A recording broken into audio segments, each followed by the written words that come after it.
وہ فلاح پا جائے گا۔ آئیے قرآن سے جوڑیں اور سنو اپنے محبوب کا فرمان۔ حضور فرمایا کہ قرآن اللہ کی رسی ہے، حبل ممدود من السماء الی الارض۔ اور پھر ایک حدیث سنیے، جھوم جائیے، فرمایا اس رسی کا ایک سرا تمہارے ہاتھ میں ہے، دوسرا سرا تمہارے رب کے ہاتھ میں ہے۔ فرمایا اگر تمہارا اللہ سے باتیں کرنے کو جی چاہے تو قرآن کھول کے بیٹھ جائے گا۔ حضرت سہل بن عبداللہ تستری جنگل میں رہتے تھے، کوئی شخص ان کو ملنے کے لیے گئے، کہا حضرت اس جنگل میں رہتے، آؤ نا ذرا شہر کی رنگینیاں بھی دیکھو، آؤ ذرا، کہاں جنگل میں رہتے ہو، کہاں ڈیرے لگائے ہوئے، آپ آؤ شہر میں، لوگوں کو ملو، تمہارے مزاج کے لوگ بھی تمہیں ملیں گے، یہاں تنہائی میں دن راتیں کیسے کاٹتے؟ حضرت سہل بن عبداللہ فرمانے لگے تمہیں کس نے کہا کہ میں تنہا رہتا ہوں؟ انہوں نے کہا ہم خود دیکھا کہ آپ تنہا رہ رہے ہیں۔ فرمایا نہیں،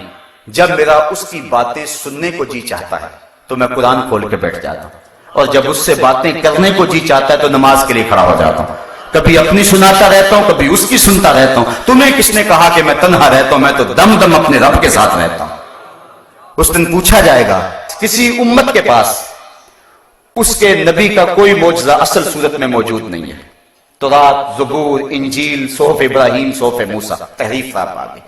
اگر وہ ہدایت کی راہیں تلاش کرنا بھی چاہے تو وہ چشمہ جہاں سے ہدایت ملتی ہے وہ سوکھ گیا ہوا ہے،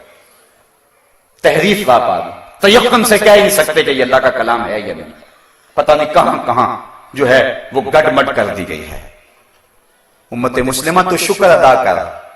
کہ صدیاں گزرنے کے بعد تیرے نبی کا سب سے بڑا معجزہ اب بھی تیرے پاس اصلی صورت میں موجود ہے۔ تو اس قرآن سے اپنے من میں چراغاں کر سکتا تھا، اپنے ماحول میں روشنی دے سکتا تھا، اس قرآن کو لے کر کے تو اپنے من کے سارے اندھیرے ختم کر سکتا تھا، لیکن تو نے اس قرآن کو صرف کتاب برکت سمجھا، اس کو ضابطہ زندگی نہ سمجھا۔ تیری کچہریوں میں قانون اور جاری رہے، تیرے گھر کے اندر علاقائی رسمیں رہے، تیری شادی کے اندر ہندوانہ رسمیں رہے، تیری زندگی کا سارا تانا بانا جو ہے وہ کوئی علاقائی رسموں سے اور کچھ تیری خواہش سے اور کچھ تو نے مغرب سے لینا شروع کر دیا۔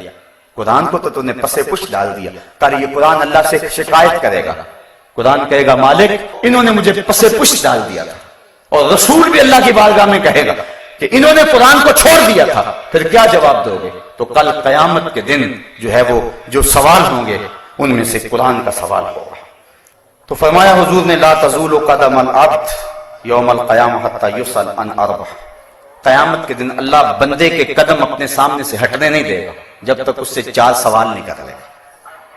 4 سوال پوچھے گا۔ اور ایک حدیث جس کو امام بخاری نے نقل کیا ہے اس میں 5 چیزیں ہیں، اور یہاں بھی 5 ہیں، لیکن ایک چیز کو جو ہے وہ ایک سوال میں درج کیا گیا، وہ کیا ہے؟ حتی یسأل عن اربع عن عمرہ فیما افناہ، پہلے عمر کے بارے میں پوچھا جائے گا کہ تم نے اس کو کہاں فنا کیا، ہم نے عمر دی، تم نے چوکوں میں کھڑے ہو کے تو نہیں گزار دی، تم نے چائے والے پھٹے پہ بیٹھ کے تو نہیں گزار دی، تم نے قیمتی عمر کو حماموں پہ بیٹھ کے ضائع تو نہیں کر دیا، تم نے آوارگی کے اندر عمر کو برباد تو نہیں کر دیا۔ عمر کے بارے میں پوچھے گا، یہ میری نعمت ہے، تم نے میری اس نعمت کی کیا قدر کی، اس نعمت کی کیا قیمت ڈالی تم نے، اس عمر کو کہاں گزارا تم نے، اس امت کو آوارگی کے ساتھ تم نے کہاں برباد کر دیا۔ ایک سوال کرے گا۔ وَأَنْ شَبَابِهِ فِيمَا أَبْلَاهُ، جوانی کے بارے میں پوچھے گا۔ جوانوں، یہ سوال قیامت کے دن رب پوچھے گا، اور یہ بخاری کی حدیث ہے، حضور فرمایا اتنی دیر تک اللہ تعالیٰ اپنے سامنے سے بندے کو ہٹنے نہیں دے گا جب تک یہ سوال ضرور پوچھنا لے گا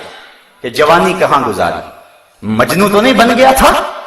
دنیا کی محبت میں گرفتار تو نہیں ہو گیا تھا، تیری نظر بدکاری تو نہیں کرتی تھی، تیرے خیال بہک تو نہیں گئے تھے، تیری سوچیں آوارہ تو نہیں ہو گئی تھی، تو جوان ہو کے رب کے حکموں کو توڑتا تو نہیں تھا، تیری جوانی کی دین کو ضرورت تھی، کابل میں لوگ لٹ رہے تھے،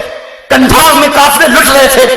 تیری بہن عافیہ صدیقی رو رہی تھی، جیل کی دیواروں سے سر پٹک رہی تھی اور رو رو کے چیخ کے کہہ رہی تھی ہمیں چھڑا لو، ہمیں کافروں کے بیٹوں کی مائیں بننا ہم سے گوارا نہیں ہو رہا ہے۔ تم نے ان کی مدد کو پہنچے، تمہیں محمد بن قاسم اور تمہیں شہاب الدین غوری اور تمہیں صلاح الدین ایوبی کی زندگی کا باپن اور حسن اور جمال کیوں نظر نہ آیا؟ تم نے اپنی زندگی کہاں گزاری؟ تم اپنی ہی بہنوں بیٹیوں کو دیکھے ریچھوں کی طرح ناچتے رہے، تم نے اپنی ہی نظروں کو گندا کرتے رہے، تم پارکوں اور چوکوں اور بازاروں اور کالجوں کے دروازوں پر کھڑا ہو کے جوانی گزار دی، کل کیا جواب دو گے اپنے رب کے سامنے؟ تمہاری جوانی کی ضرورت تھی محمد عربی کو، تمہاری جوانی کی ضرورت تھی غزہ کی پٹی میں پستے ہوئے ان لوگوں کو، تمہاری جوانی کی ضرورت تھی جو ہے وہ ان لوگوں کو جو دین کی قدروں کو پامال کر رہے تھے، ان کا گلا دبوچنا تھا تم نے۔ کہاں تم نے جوانی گزاری؟ صاحبو، یہ کل قیامت کے دن پوچھا جائے گا۔ میں اور آپ تیاری کر رہے ہیں، اگر مجھے میری جوانی کے بارے میں پوچھا گیا تو میں سوچ لوں میں نے کیا کہنا ہے، اور اگر آپ کے پاس جوانی کے لمحے ہیں اور آپ سے پوچھا گیا، سوچ لیں آپ نے